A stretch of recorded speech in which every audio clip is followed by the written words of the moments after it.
I didn't know that she had died. My interrogation and loss of sanity occurred about 6 to 7 weeks after her death. I found out a year later, when I was in much better mental health, that that had occurred. And it was so similar, and the doctor was, there was the same doctor involved in both our cases.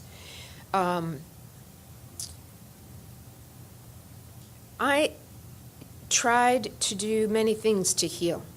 I don't know if any of you have known someone who's had a breakdown, a psychotic break.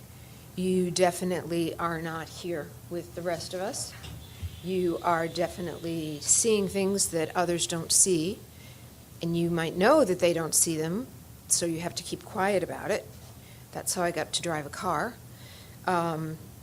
And every year I did a little something on the anniversary of that for my healing. And one year I wrote under a pseudonym named Catherine the story, which was the nutshell of my memoir. And I wrote the story of Catherine, of how they drove me insane and did nothing to help me arrange it back into life. In fact, if I was ever dumped, I was pretty dumped. So I posted that. My experience in intelligence knew that, okay, it's on the internet. They're about reading it now. Okay, let's see, who's my first phone call? And my first phone call was the person that I expected. And I said, okay, I'll have lunch with you. And his first question to me, or one of his first questions to me, was, how often do you speak to Arnie Lerma? At that time, Arnie Lerma was target number one within the church and for the church. Now, what wasn't known was that I didn't send it to Arnie as myself. I do know Arnie, and Arnie knows it was me now, but at the time, I just felt he was a very safe person, and I wanted to have it put out by him. Over the years, I've written my memoir for my own personal health, but I've gotten responses from people. I recently went to Boston to a librarian's show and put together just about a third of the emails and information that I've gotten from individuals that have gone through similar cases of mine, worldwide. Families of suicides, families now of murderers who were Scientologists, who have now become murderers.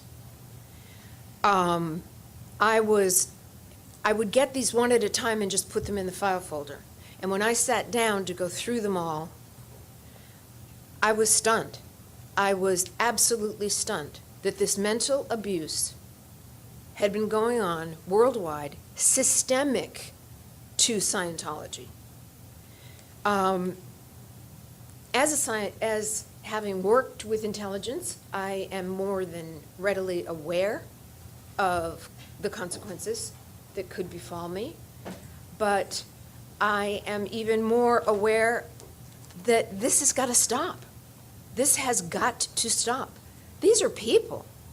There was one woman that, after a special handling, she found that she couldn't drive on the freeway for a year because she kind of had this suicidal thing of, well, what would happen if I just turned into that other car? Other people that were really, really traumatized. I became friends with a gentleman over the phone who had a psychotic break.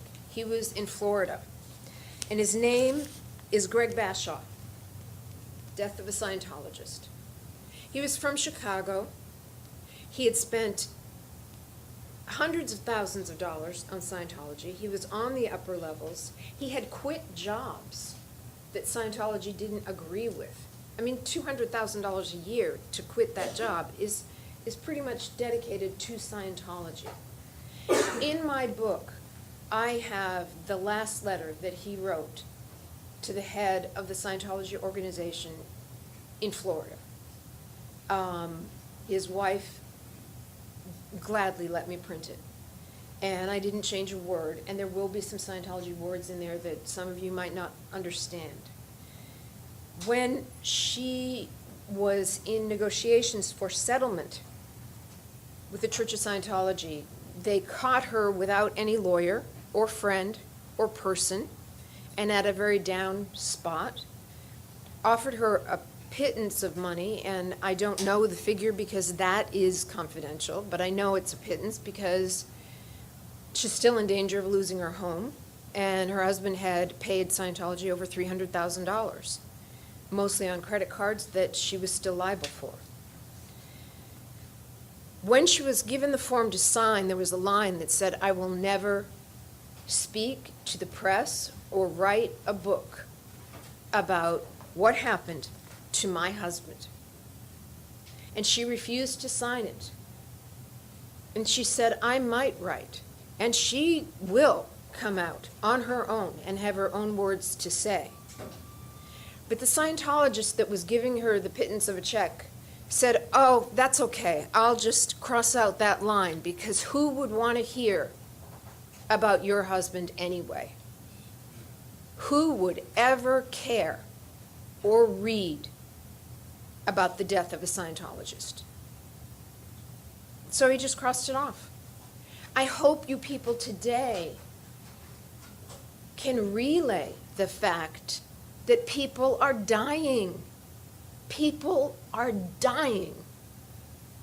People are going psychotic, which is, as Greg and I talked on one of our phone calls before he passed away, we understood why Christopher Reeve kept living, because he had his mind. If you do not have your mind, you do not have a life. And Scientology, the number of people that have just written to me or on the internet or responded to my book of, "Oh my God, I never told anybody, but 15 years ago I was psychotic and I didn't tell anybody. And I somehow brought myself back and out of it." That's why I speak. It's still happening. When was that murder? A week ago? The Scientology boss? No, that was Rowan. It was about a month ago.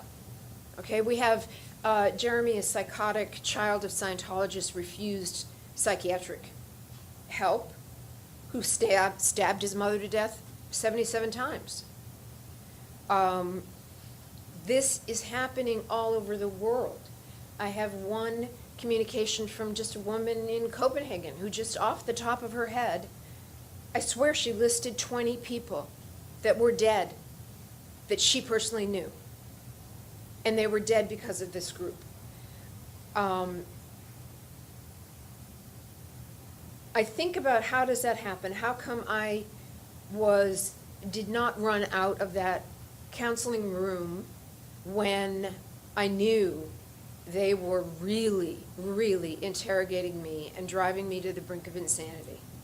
And I come back to the very first course I ever took in Scientology, which now the upper index have been separated out, and they're called the training routines. And the upper index are the upper levels of them. And everybody talks, part of it is the talking to the ashtray. Most of you may have heard about talking to the ashtray and lifting the ashtray.